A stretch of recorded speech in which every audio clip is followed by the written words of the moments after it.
Hello out there. Welcome back to Jalopy Ranch. I got the little hot rod going. I didn't do a YouTube tutorial on how to get a car started. I'm sure there's a million videos out there that show you how to start a car. All I did was put the drive shaft back in it, primed the carburetors, topped off the coolant, had to fix a few bad spark plug wires, and basically it cranked right over. I aired up one of the tires that loses air, and I drove it over here to this location.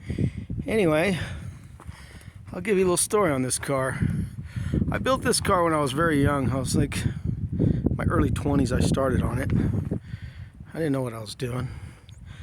I just wanted a hot rod. I found the car in a ditch, in fact, in the Hondo River.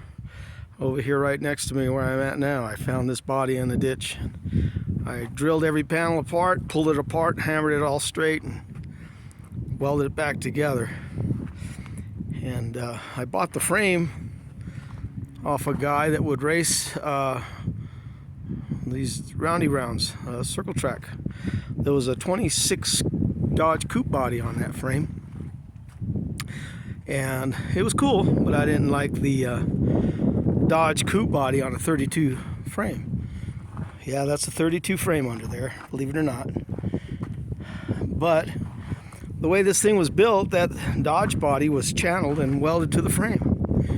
The way I hear they did it in the, I guess, the late 60s, 70s. I guess they did it because, of course, the body would stay attached to the frame in case of a wreck or a rollover. It would make sense to weld the body to the frame if you're going to be in a racetrack, unibody. Anyway, I decided to leave it that way. A lot of people think, oh, it's a shame you're hiding that 32 frame with a channeled body. Well, I'm going to keep it what it is. It was a roundy round car. It was built that way. And I just didn't like the Dodge body, so I had this coupe body that was all in pieces that I hammered out and fixed.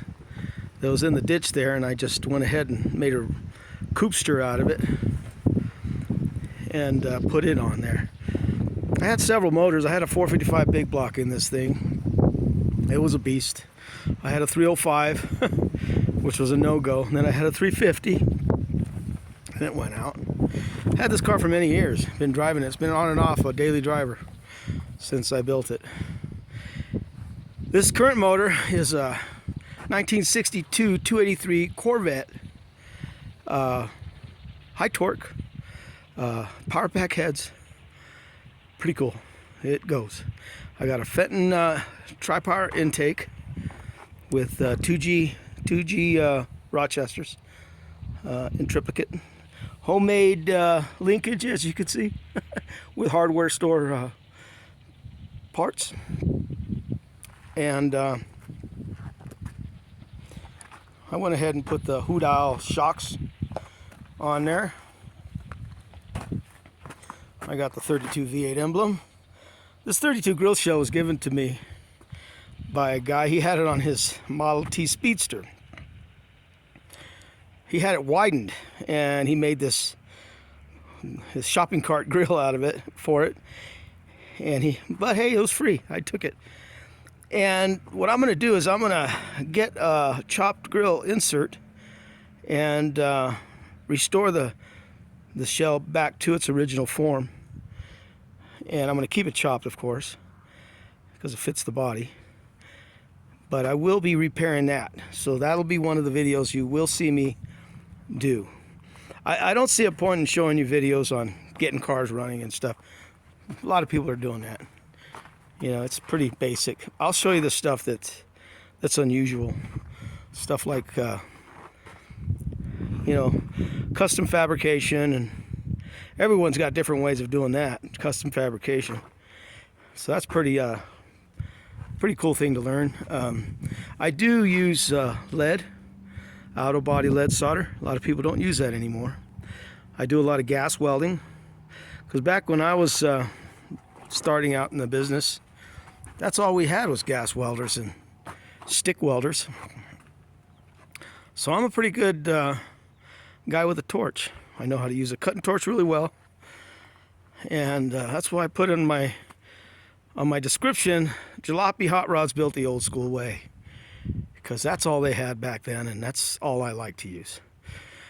I do have a MIG welder. I have a few things. I use a angle grinder, 4-inch angle grinder. I love those. And there's things, of course, that I wouldn't, that I wouldn't do without.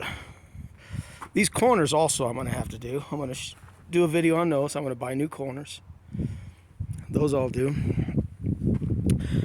I filled this in where I cut the roof off. I bend this pipe around, and I'll be filling that in with fiberglass. I'll also be trimming the edges of these doors to make them look smaller, make them be smaller. And I'm going to narrow them and make them fit flush, so they'll have more of a roadster look instead of a big cut down coupe door look. It'll and that I'll show you a tutorial on that. I made this windshield frame. It's I think what a 38 to 40 46 Ford windshield frame, the kick out windshield frames on the trucks. And I made me a V windshield out of it. I just fabricated all this stuff and welded it to it. I don't know if they did that back in the day, but it sure seems like it would have been a cool thing to do in the 50s. And I did it in the 2000s, the 2K media era.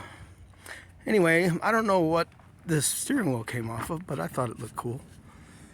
Stewart & Warner gauges. My flying skull, little emblem. No floor yet.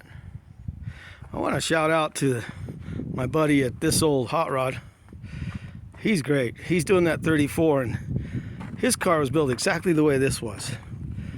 Body welded to the chassis, channeled over, the whole bit. And he didn't change his. He made the best of it.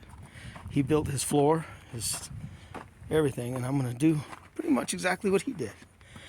He encouraged me to keep mine the way it is. I was thinking about cutting it off and making the body removable and all this and that, but I thought, hey, this is the way it was. This is the way it is. We'll leave it that way. Anyway, until next time, I'm looking forward to showing you my next video and entertaining you with whatever I can entertain you with. Please like, share, subscribe, and all that good stuff. And until next time.